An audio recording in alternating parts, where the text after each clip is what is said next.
Well, over to some competitors who may not be quite as fast. Let's take a look at some of the softball action from last night. In our first game, played the U Records versus Punja's Little Homies. Their play wasn't as good as their skill, but they showed a little bit on defense to begin the game. The U Records would hit the slow grounder that eventually stays fair, but she would end up being out at first anyway. The U Records up to bat again, and she knocks the ball in the gap, and she would advance to first base. Her team would dap her off as they walked off the field. I guess they're kind of like a good luck thing. Congratulations. Yeah, well, it obviously worked on the defensive side as they would get the nice ground ball here and get the runner out at first. The Records would go on to win the game by a final score of 8-2. Next game of the evening, the LSU Turf Club versus Barely Legal. The Turf Club up there looks like they got a nice bat, but not quite enough, as Barely Legal is going to make the catch out in the outfield. Then they would get the out at third as the Turf Club looks to run home. Next up, the Barely Legal is going to hit a bomb into the outfield, and he's going to advance his runner to second as he's going to make it to first himself. But coming up, the big hitter for the game, Turf Club trying to throw the heat, but it obviously wasn't fast enough as the Barely Legal is going to hit this bomb into the outfield to score both of his fellow teammates. Barely Legal would go on to beat the LSU Turf Club 17-1. Now for the rest of the scores from the night, SAE-A wasn't quite good enough as they fell to Lambda Chi C 21-10. Lambda Chi B also fell in a close one to Kappa Sigma C 11-6. And in the battle of the bigs, the balls would fall to the sticks 26-13. The loose cannons shut up the DDB Swamp Rats and took them down 10-0.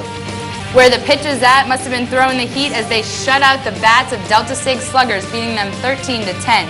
Team NA came up and lost in a close one to the Mad Milkers 7-6. But later Chi Alpha International lost by 13-2 to the Chi Alpha Furious, obviously unleashing their rage on them. In some co-rec action, Dunkin' Donuts would beat the Eliminators by 3 touchdowns if we were talking about football. Easy E's gang didn't do it so easy as they were taken down by Phi Sigma Pi by a score of 17-9, and Chi Alpha Sirius defeated the LSU Turf Club by a final score of 10-6.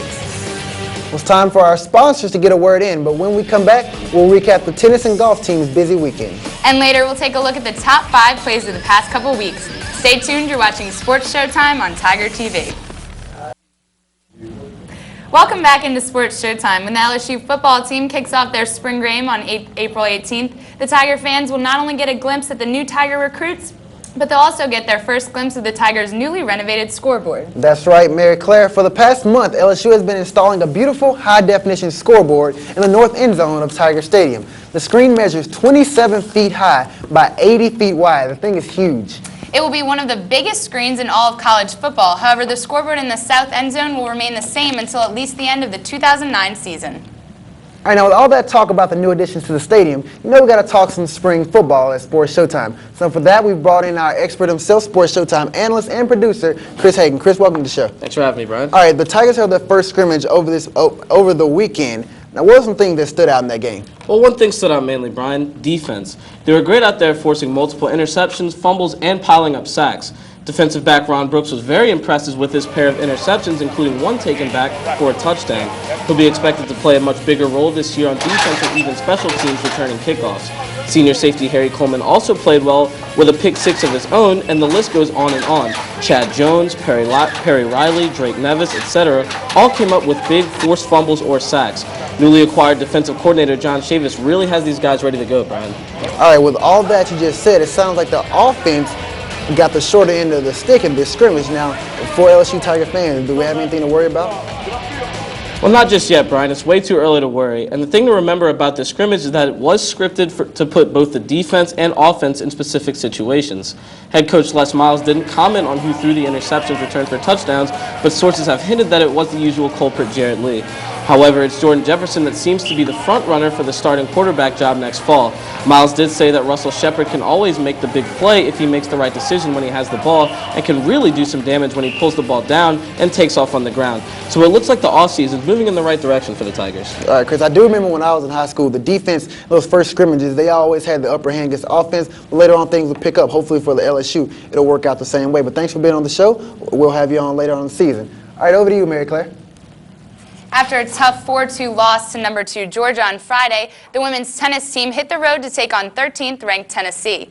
Tennessee got on top early, sweeping the doubles point. The 14th-ranked duo of Megan Falcon and Michaela Hedberg had their 12-match winning streak snapped.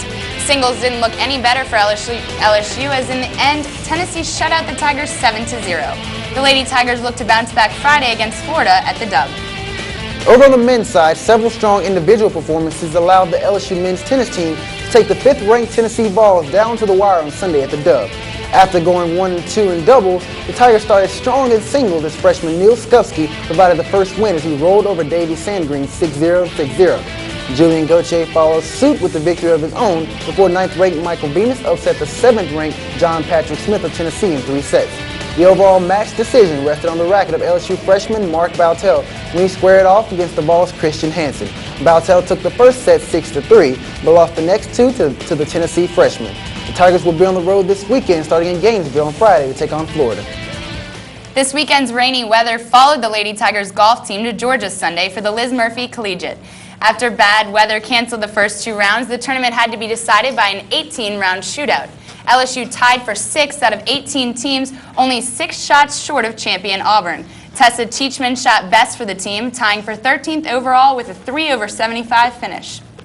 The Tigers finished regular season play this weekend at the Bryan National Collegiate event in North Carolina.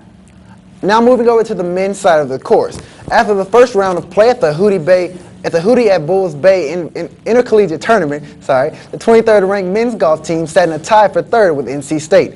LSU compiled a team score of a 289.5 over par, led by John Peterson's 3 under 68 and Brent Blom's 1 under 70. As a team in the final round, the Tigers made mistakes that dropped them to the 6th spot overall. One bright spot, though, for the Tigers was again the play of John Peterson. The sophomore shot a 1 under par for the round, giving him an overall score of 8 under. The team victory went to Augusta State, whose 17 under topped the second-place team by a whopping 8 strokes. We now move on to a sport wrapping up their season. The LSU gymnastics team moves on to regionals and are trying to qualify for their 2nd consecutive regional. To break down this weekend's meet, we now bring in our expert, Alex White, to the set. Welcome today, Alex. It's great to be here. All right, well, tell me, what do the Tigers need to do this weekend to be successful at the regional? Well, Mary Claire, the Tigers need their anchors, Ashley Claire Kearney and Susan Jackson, to be flawless for the Tigers to score their best. The other Tigers, like Samantha Engel, have had their issues all year and really need to be able to rely on the 2 leaders to pull out good scores at the end of the lineups. Unfortunately, this hasn't happened all this year. Ashley can't stay on the beam to save her life, and Susan has had a couple random mistakes pop up here and there and that are nothing less than lapses of concentration. These 2 leaders are the Tigers' only hope for success this postseason. If they falter, the season will end as a disappointment for LSU. Well, obviously, there's a lot of pressure on the big 2. But tell me, what does the rest of the team on the roster need to do to propel this qualifying score? Someone who has to step up and be a rock for the Tigers at the beginning of the lineup is Gloria Johnson. Gloria has shown flashes of greatness once in a while this year, but also has had some odd routines or strange mistakes this season that are just hard to explain. Gloria is a crucial setup gymnast on every event but bars, and will need to be spectacular for the Tigers after her to score the 9 nines and above they are capable of scoring. Struggles at the beginning of the lineup not only hurt those scores, but also the scores of gymnasts like ACK and Susan. So those early lineup mistakes can really be magnified and drastically affect that final team score by night's end. All right, Alex, well, thanks for coming in and always giving us your expert knowledge on gymnastics. No problem. Okay. Well, it's time for another commercial break, but when we come back, Brian will be in the forum with 2 of Sports Showtime's finest. Stay tuned, you're watching Sports Showtime on Tiger TV.